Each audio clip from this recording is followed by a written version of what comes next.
শাকিব খান এবং আসিফ আকবরের প্রথম হলিউড মুভি আছে।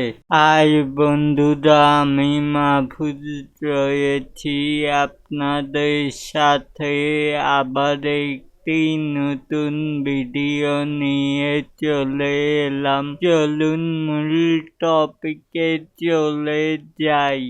মামা মাথায় নষ্ট মামা, এ কি শুনলাম! টালিউড, টলিউড, বলিউড এবং এখন থেকে কাঁপাতে যাচ্ছে Hollywood mega star Shakib Khan.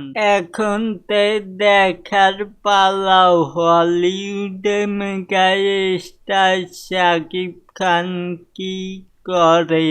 মুভিটাও হবে গ্লোবাল ক্রাইম থ্রিলার বানাতে পারে। আসিফ আকবরের প্রথম হলিউড মুভি হতে যাচ্ছে এটা। 2026 সালে বিশ্বব্যাপী মুক্তি পাবে এই মুভিটা। সবকিছু চূড়ান্ত হবে শাকিব খান আমেরিকা সফরের পর।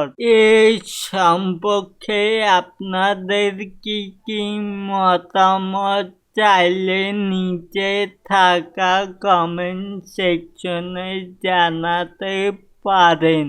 আর যদি ভিডিওটি ভালো লেগে থাকে তাহলে লাইক, কমেন্ট, শেয়ার এবং সাবস্ক্রাইব করে পাশে থাকা বেল বাটনটিকে বাজিয়ে দেবেন।